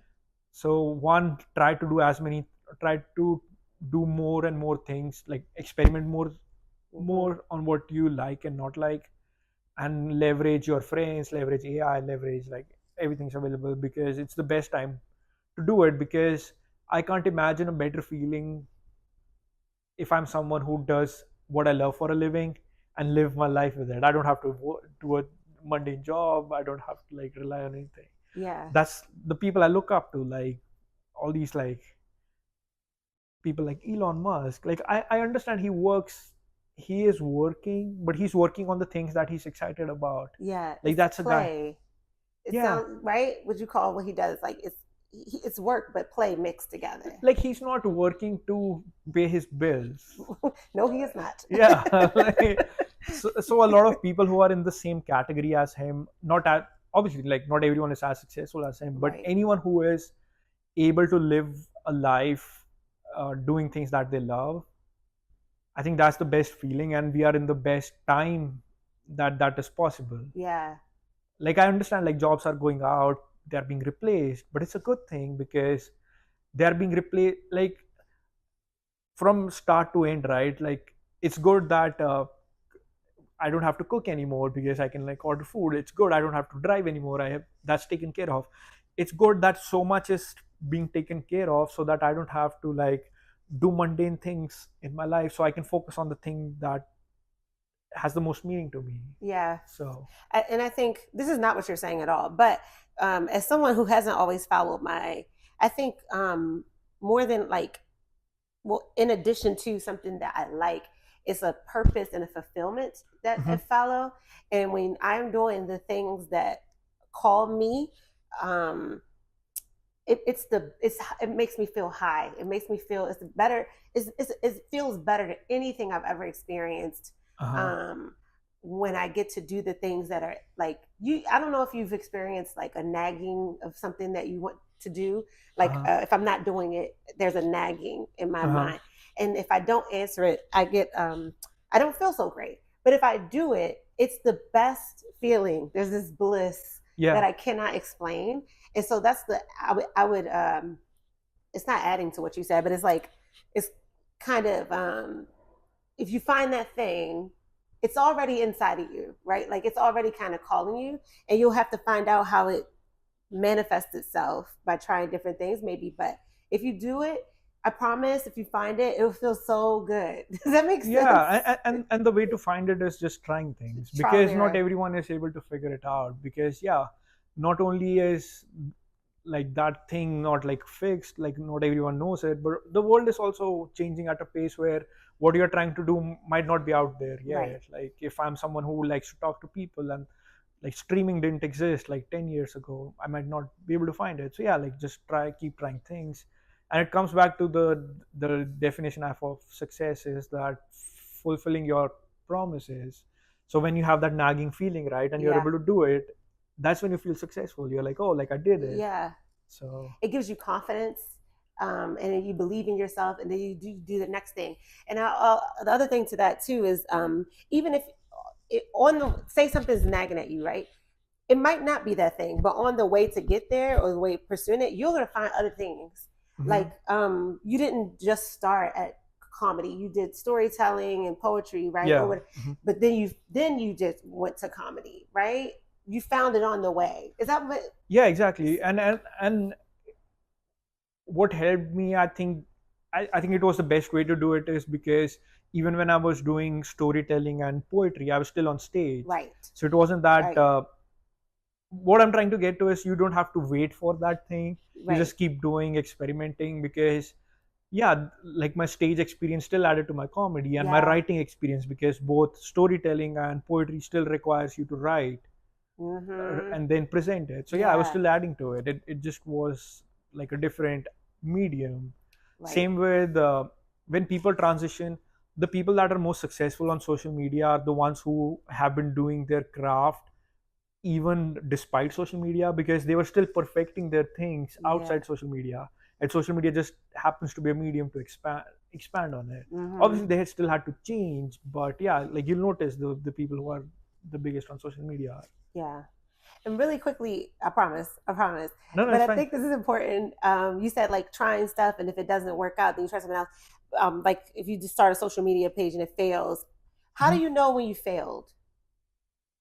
Well, again, it's pretty simple, right? Like if I made a promise to myself that I'm gonna post at this frequency, and maybe I'll hit like this level of quality. That's a promise I made to myself, and I'm repeatedly not fulfilling that promise. So it means it failed in a way, Yeah. and it's not a bad thing. It might be that while you are failing to do that, you might just realize that maybe this is not exactly what I want to do. Maybe if I switch it to this, that's what I want to do. Mm-hmm. So yeah, because you're still gaining experience while you're failing, but the failure is not being able to fulfill your promise, because that's the most hurtful thing. Like if I'm like, hey, like I want to build muscle, lose this much weight, and like go to gym regularly, and I'm not fulfilling that promise, that part where I'm not fulfilling that promise hurts more than everything else. Yeah. So Yeah. that's failure. And failure in that case just means you have to reevaluate other things. Like if I keep promising myself I'm going to go to the gym at 5 a.m. and I didn't do it for the 2 weeks, I failed. But it also means that I have to rethink, and maybe like something else works better for me. So Yeah. You're collecting data, right? yeah. You like just reevaluate things. I know when I have failed in the past, I would beat myself up and then think I'm a failure and internalize it. Uh-huh. And I think that's the worst approach to not Hmm. having an outcome that you had anticipated. I think, yeah, okay, this doesn't, okay, I set out on this journey. This the way I thought I was gonna do it does not work. So let's step back and take another look at it and see Yeah. another way to approach it. Because the goal, okay, in the example of weight loss, the goal, I still want to lose weight, right? Yeah. But I'm not going to go to the gym at 5 a.m. That's not going to Hmm. work for me. So when would be a good time? Or maybe I work out at home, or maybe just Hmm. find a way that you can still reach that goal. Or sometimes it's even reassessing the goal, but it's just not stopping. Exactly, because I think that's the worst thing. Like if you like give up or stop because there's no progression, or there's no growth out of it, that's the very reason you want to keep trying new things, is Mm-hmm. because even if I learned something in like my tech career, or like something in my comedy entertainment career, those skills are transferable. Like me having the ability to go on stage is transferable to me having the ability to like talk in social situations. But if I just give up, yeah, I'm not yeah, I'm not like growing. Yeah. You don't want to ever stop growing, because the funny thing is, the more successful people I meet, the the grander their failures are. Ah. Like if you look at, again, I keep coming back to like Elon Musk, but before he had all these successful companies, he's also the one who had bankrupted SpaceX and his other companies, and Tesla was about to go bankrupt, and his SpaceX, his like first three launches blew up, like his rockets blew up. Now he's launching three rockets every week. So he's the, because the bigger the failure you can handle, the bigger the success you'll be able to handle, because it comes down to the promise, right? Like if I commit that I'll be able to post this many times, like let's say I'm able to promise myself I'll do one time a week, I'll be able to handle, and I commit to that, I'll be able to handle that repetition. But if I fail, I'll also be able to handle the same amount of failure, like the guilt that comes with it. If I commit to like post every day three times, right? Anything smaller than that frequency, I'll be able to handle, because I had to like gradually get to that level of promise. Yeah. Yeah. Like just look at celebrities and like all these people that you really look up. They have had the biggest fuck ups. Like, Yeah, it goes back to what you said about these simple advice or simple things. And the simplicity in that is the resilience, right? Like mhm. it's a simple. Listen, for me, being resilient has not always been simple. I had a harder time bouncing back from setbacks, but the more you get back up, the easier it is to get back up. Does that make sense? Like the more I had more and more setbacks. At first, they would be harder for me to get back up from, but now I can recover from a setback quicker. Like if you know what I'm saying? Yeah, because you have to think about like like you can really like feel sad about that setback for a long time, but you have to think about like what I'm trying to do more important than the setback or no. Again, I love Elon Musk. That's why I keep coming back. But Yeah. his goal is, one of his goals is to make um, the human species multi-planetary. The simple logic behind that is, if something really bad happens to the Earth, the we'll just like die. Like the species will die off, and that's what happened to like all the previous Mhm. like civilizations that existed, maybe like dinosaurs or whatever. They just had a simple flaw that if something went really wrong on the Earth, that there's no escape. So Right. that's what he's trying to do. And if one of his rocket fails, he just can't be like, "Yeah, oh man, I'm not gonna do it," because the goal behind that is to make the planet the species multiplanetary. I forgot how you just said it, but like the outcome, the goal is more important than your setback. Yeah, exactly. I love. Because like I'll give you my like life theory or my like goal. My goal is in life to be able to come up with and build creative products. Like I'm a creative person, I just really want to build, yeah, creative products and put it out there. I've done it through the current companies I work with, current startups I'm supporting, but I also want to build a clothing line that has integrated displays in them. So you can like wear your favorite like picture, you can like showcase your maybe social media posts, but it'll be like hoodies, t-shirts, caps that will have like screens within the fabric, Hmm. because it adds a new dimension to fashion. So I really thought about that idea and I'm pursuing that right now. Yeah. The goal with that is, yeah, to be able to bring those ideas to life. That's the goal. Hmm.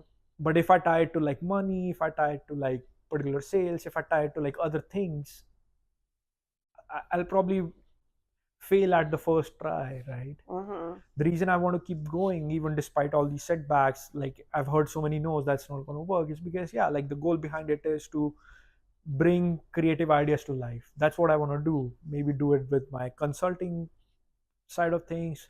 That's what I do with my comedy. Like I'll have so many like jokes on like funny ideas that are might not be possible, but I'll just like try and experiment it out. Yeah. So yeah.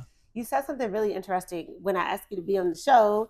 Because because you said you were back in school, and I was shocked because it seems like Uh, most people that we're in these the artistic networking. We want to be entertainers on the grand level, most of them. And I asked you about going on tour for comedy. Would you give up the engineering? mhm. And you said no. That like that's not your ultimate goal. And Uh-huh. I threw these crazy numbers at him, financial, like monetary, and you were like, no, that's not what I that's not what I ultimately want. And I was so fascinated. I love that, and that's what the show. That's what I want the show to expose. And that's not the right word, but success, in my opinion, it's everyone's definition, but it's not about money, right? Say you had all the money in the world, how would you spend your days? And it sounds like what you would do with your days. And I think that is the definition. I mean, that's just how I think about it. It's not right or wrong, but that's how I think about success. No matter that was why we started. That I used to do the show with the co-host. That's why we started the show, Mhm. because it's in our culture. It's like everyone's obsessed with money, and that's fine. I'm not saying we need money, right? Mhm. But say you had all this money that you're pursuing, then what does your day look like? What makes you feel fulfilled? And that's a Mhm. different conversation. And that's what I hope to do with the show, is to challenge those ideas of success. And you were a perfect example of like, that's not the most important thing to me. That's the how I spend my days and what I do and my goals are the most important thing. Yeah, because I think who you are as a person is easier to sustain than something that what the society thinks. In the sense like I can get an opportunity to go on tour, and I might be able to do fine, but I won't be able to sustain it just because I'm not the same person who how do I put it? Like if when I'm doing comedy, right? If a joke is not coming from within me, Yeah. who I'm as a person, it doesn't hit. Like that's the very reason comedians don't really copy jokes, because it doesn't work. Like if I joke about something that's not truly me, it doesn't hit. People know it. Mm-hmm. So it's more important to find the intent that's coming within you to do those things actually in the world, Yeah. than to just like chase after like opportunities, because you won't be able to sustain it, right? That's what I'm coming at. Like if what you're doing doesn't match who you are internally, you won't be able to sustain it for a long time. Yeah. That's so true. And I don't know if this is what you mean, but when you are going after your thing, for me, I could say it gives me energy. Hmm. You feel energized, and that's you can't fake that.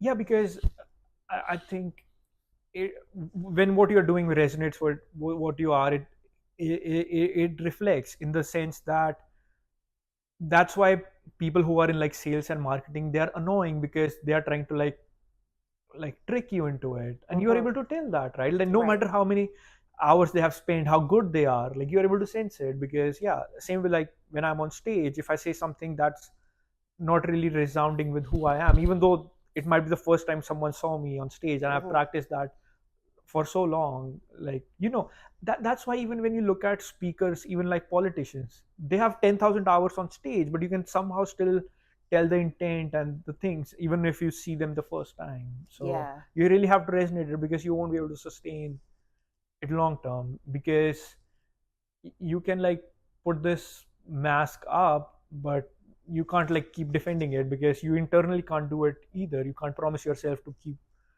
doing something that you are not really. So No, you cannot. It will eat. I tried it, and yeah.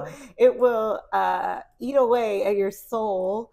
And that's when that I told you when I wasn't doing my thing, nagging voice. That I mean that nagging constantly Uh-huh. when you're not doing. I don't want to say supposed to do, but called to do or whatever. That the the most authentic version of yourself you want to do.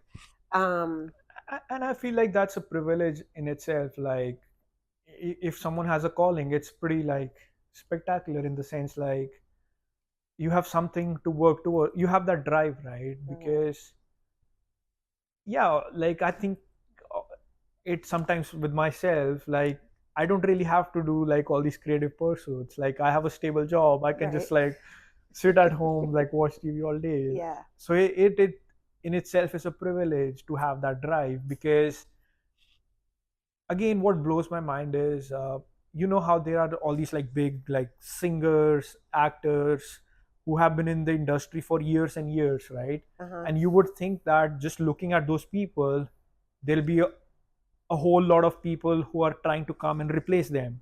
Mhm. Obviously, like when you look at like singers like Beyonce, Taylor Swift, isn't it amazing that they have been still being at the top of their game for like 30 years, given how much competition they have? Right.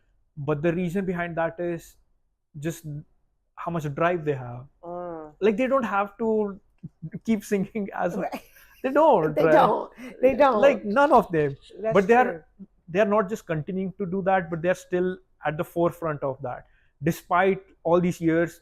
Because you would imagine how many new singers would come, how many Right. they don't have to do it. Like That's once you hit true. at a point, they don't have, like what's the reason? Yeah.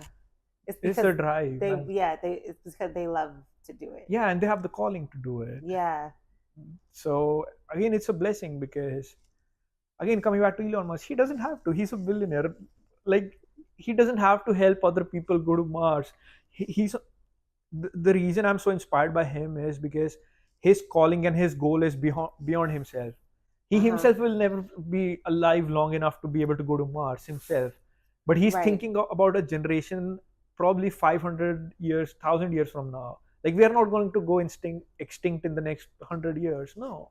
Yeah. So you know how big that is and selfless that is. Like if someone wrongs me, I'm like, I'm not talking to that person again, because there's all sorts of people in the world, right? And he's Mhm. thinking about someone, like the whole species. You know how the like level selfless that is. Yeah. Like I understand, like I'm comfortable now, I'll do charity for this group, and I'm only going to do charity for this group because I don't like this group. So Right. he's like selfless on the in the whole different level. So I need to think about that. Yeah. Because when your goal is that big, right, like you'll find people who will support it. Like if your goal is only, I'll give you a pretty short example. I, again, not a lot of things like really like bother me that much, but recently someone like, I get all these messages to like promote things, stuff like that, and if I resonate with people, I'm like, yeah, I'll do it. Like when you asked me for the podcast, I was like, yeah, I'll do it. But someone randomly asked me to like their post, and I'm like, wouldn't there be more value if you would just have been told, just have told me that, hey, like I posted this, can you read it? Ah, Because if you're confident in the value you're providing, a like wouldn't even matter. Like it's not about right. the numbers or this, you know how that is limiting the belief on like uh number of likes, or like attaching it to something that's like superficial, instead of being like, hey, look at this might be value to you. Because even internally it would have taken me the same effort to like it and actually gain some value out of it. So Yeah. like try and like have your reasoning and purpose bigger than just these things. Because something also we don't realize is when you look at people like, example, like again Beyonce, Taylor Swift, if they were only chasing like one successful song, they would have been done so long ago. Yeah. Like they have had like downturns, upturns, because their calling is way bigger than that. That's what Right. keeps it going. So if you can find that, like for me it's like, yeah, bringing creative products and ideas to life, that's my calling. Mm-hmm. So even if I have an unsuccessful product, it's fine. Like I'll still keep going. Yeah, and then what you said too of it's about bringing value. When I uh, read about even marketing, it can be that can be a sleazy business, right? But they focus on you focus on telling the person what they're going to get versus what you're yeah. going to get. Uh-huh. And to this is a side note, but you know who Gary Vee is? Yeah. Mhm. He said in one of his interviews or whatever, they asked him like, "What if your daughter didn't get any likes or on a poster or whatever?" He's like, "I tell her shit's not good." Like, Mhm. if it's good and you keep doing it, it'll get to where it needs to go. But if it's not good, you got to try something else. Like, but don't. But like, kind of so what you're saying, like, you can't force people to like your stuff if it's not resonating, it's not resonating. Yeah, exactly. So And Gary Vee's a more relevant example in like what we do, because he's been through so many like generations in a sense of like yeah, social media. yeah, And the reason he's still around, given you would think there'll be better people who were our generation who understand Instagram better than Gary Vee, but he's a workhorse because he keeps like putting that's a pretty good example in our case. Like he's like, oh, this platform is here, let me try this. Like he even did a pretty successful, one of the most successful NFT projects. He literally would drew like random pictures on like cards, sold them as NFTs. okay, And it wasn't just a picture. Every NFT that he sold had a utility behind. So there was one NFT that if you buy it, you would get an hour call with him. wow, So he really leveraged it. He tried it. yeah, And he didn't marry himself to that idea that NFT is everything. right, When the trend of NFTs went down, he moved to the next platform. So because his purpose is education in a way, right? mm-hmm. He called it edutainment, or like something like education with entertainment. Yeah, That's his purpose. So no matter what the medium is, and he can post something on YouTube, I would consume him not by looking at his likes, but what the value he's bringing, because that ultimately triumphs. right. Because not the most liked content on social media is the most valuable, anyhow. That's true. Like I hardly like things, but I'll still consume things that I like. Yeah. Yeah, So, yeah, but yeah, Gary Vee is a pretty good example. Like I'm impressed by like, you would think he would be irrelevant because he's from a previous generation. How is he still yeah, relevant? Because yeah, his purpose is bigger than just being. His promise to himself is not like I need a million followers on Instagram. His promise is like I want to affect and provide value to as many people in an entertaining way as possible. So yeah, yeah. And I like his this is not important, but I love his I like no nonsense kind of. I don't like fluff. And so he's very like I'm just giving you the information straight up. Like I'm not I mean I know he has his style and that's a choice, but I like the choice that he makes. the reason I really look up to these people is because they are long term vision. Mm-hmm. I think it gets really hard for us to like understand and have a vision long term, because everyone wants to get rich within a year, within 6 months. Like that's Yeah. the target. But again and again and again, these people keep saying that think long term. Like what's 10 years? What's like 5, 10 years? Yeah. Because you can get a setback today and you have to bounce back because the vision is bigger than just 1 year. Because the thing is the thing setbacks sometimes are so serious is because I'll have this grand plan of things to achieve in a week. And when I have a 2 day setback, that means I already lost 20% of the time. So I Uh-huh. give up those 5 days because I'm like, I already am behind all this. Uh-huh. But if I already am like, oh, like this is my 5 year goal, if I have 2, 3 days of setback, it's fine. Does that make sense? Like if I Yeah. promise myself that today I'll do this, I don't do the first 2 hours. I'm like, oh shit, I only have 10 hours left. Let me just sack it off. So Right. because I heard, again, it's the simplest advice, that's the most like true. So yeah, you'll hear Gary again. It's the reason these guys have been on top of their game for like 20, 30 years. It's nuts. No, I'm pretty sure even I don't think about 20 years from now. No. No, right? No. I It's think about 10, but that's it. I don't even think about 10. I'm Mhm. usually like I have 5 months left in the year. Right? No, that's good. That's good. So again, that's a piece of advice I'm working on as well. So Yeah. Well, I think we did it with our guest star, the Nets. They didn't yeah. bother you. Did they bother me? Is there any? So you're good. You're good. Yeah, Anything for sure. else? This was my first podcast, so yeah, Yay! that's pretty good. Like I'm someone who's up to like try things. Even when I was in this room, like trying the script reading, that was my Mm-hmm. first one ever. So Yeah. now it gives me a good experience on like yeah, like how to Would do Would you podcast. do another one? Yeah, for sure. Would you be in a movie or a show? I'm not sure yet. Like I don't have. I've been asked to do like a movie, but whenever that opportunity happens, that's not a goal I'm like actively seeking. But Right. like that's something I'll do just because yeah, it helps me uh, be better at other things in the sense like now that I've done a podcast, I know like if I want to sit down and talk for a long time to like market one of my products or do something, Yeah. I'll know how to do it. So yeah, it's Makes sense. you have to keep trying new things while also like fulfilling your promises. So yeah. Yeah, I love that. Okay, I'll close this out. Thank you, Jashan Kaleka, for sharing your time with me and Hmm. inspiring listeners to redefine success for themselves. You Hmm. can find out more about Jashan on. You guys can follow me on Instagram. It's Jashan __ Kaleka, as well as on TikTok and YouTube. And that will be. Oh, you have a YouTube channel? Yeah, I have a YouTube channel. I don't really post much, but yeah, I didn't know I'm that. willing to.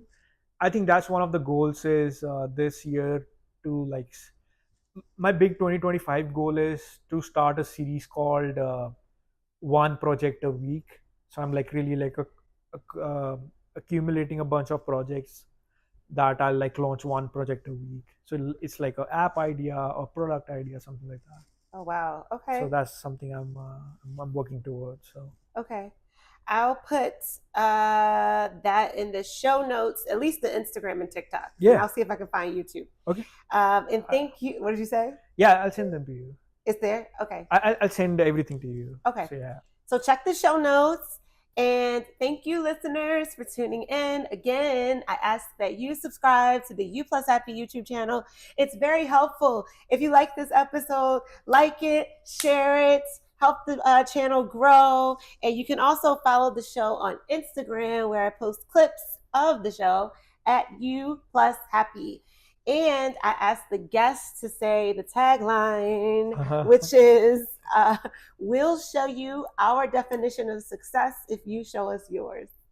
oh wow, so I have to do It's the long, right? yeah, Want to say it again? yeah. So we'll show you. We'll show you our definition of success if you show us yours. All right, guys. We'll show you our definition of success if you show us yours. Yes, did Okay, it. yeah. Thank you so much.